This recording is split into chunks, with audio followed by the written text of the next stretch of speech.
આજરોજ જીજી હોસ્પિટલ ખાતે ચાંદીપુરા વાયરસના શંકાસ્પદ લક્ષણો ધરાવતા 3 કેસ દાખલ થયેલા છે. આ કેસમાં બાળકોને તાવ, ખેંચ આવી, બેભાન થઈ જવું અને ખૂબ જ ટૂંકા સમયમાં બાળક સિરિયસ થઈ જાય છે. આ બધા કેસ, એમાંથી 2 કેસ છે એ દિગ્જામ સર્કલ વિસ્તારના છે અને 1 કેસ દ્વારકાથી રિફર કરવામાં આવેલ છે. ત્રણેય બાળકોના શંકાસ્પદ લક્ષણો છે, તેથી તેના માટે તેને ચાંદીપુરા વાયરસનો અત્યારે જે રોગચાળો ફેલાયેલો છે એના માટે અમે એના સેમ્પલિંગ મોકલેલા છે, જેનો રિપોર્ટ આવતા લગભગ અઠવાડિયાનો સમય લાગશે. અને આ તમામ બાળકોની અત્યારે સ્થિતિ થોડી ગંભીર છે અને આ બાળકોની તમામ પ્રકારની સારવાર અત્યારે જે શક્ય છે તે ચાલુ છે. અને એના માટે જીજી હોસ્પિટલ બાળરોગ વિભાગમાં PICU ખાતે અલગ સારવાર વિભાગ પણ ઊભો કરવામાં આવેલો છે અને તમામ ડૉક્ટરો અને નર્સિસ અને રેસિડન્ટ ડૉક્ટરો આ બાળકોને બચાવવા માટે ખૂબ જ મહેનત કરી રહ્યા છે. આ બાળકો અત્યાર સુધી તો બધા તંદુરસ્ત જ હતા અને 1-2 દિવસથી તાવ આવ્યો અને તાવમાં ખેંચ આવી અને પછી બેભાન થઈ ગયા છે.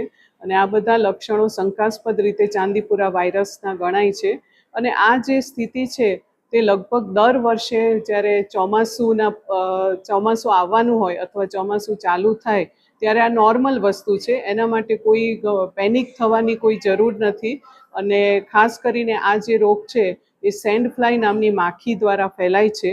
તેથી બધા બાળકોને ખાસ એક વિનંતી છે કે એ લોકો શાળાએ જાય અથવા બાળકો ઘરમાં હોય ત્યારે એક તો એને લાંબી બાયના કપડાં પહેરાવે અથવા જ્યારે સૂઈ જાય ત્યારે મોસ્કિટો નેટ કે એવું કંઈ પણ યુઝ કરે, જેથી એ સેન્ડ ફ્લાય નામની માખી બાળકને કરડે નહીં અને એના લીધે જે રોગચાળો ફેલાય છે તે ના ફેલાય.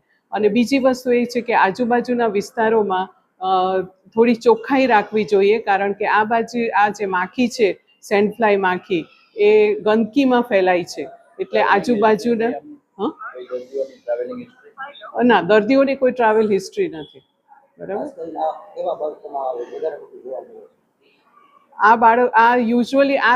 આ જે રોગ છે એ 15 વર્ષથી નાના બાળકોમાં જોવા મળે છે. એક્સક્લુઝિવલી બાળકોમાં જ જોવા મળતો રોગ છે.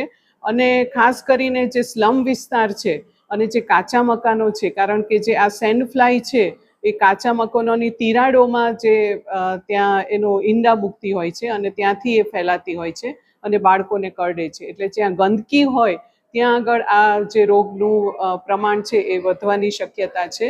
અને આ માટે આજુબાજુના વિસ્તારોમાં જંતુનાશક દવાઓનો છંટકાવ કરો. ખાસ કરીને આપના ઘરની આજુબાજુના 50 યાર્ડના વિસ્તાર એકદમ ચોખ્ખો રાખવો જોઈએ, જેથી કરીને આ જે સેન્ડ ફ્લાય નામની માખીનો ઉપદ્રવ ના થાય અને રોગચાળો ફેલાય નહીં.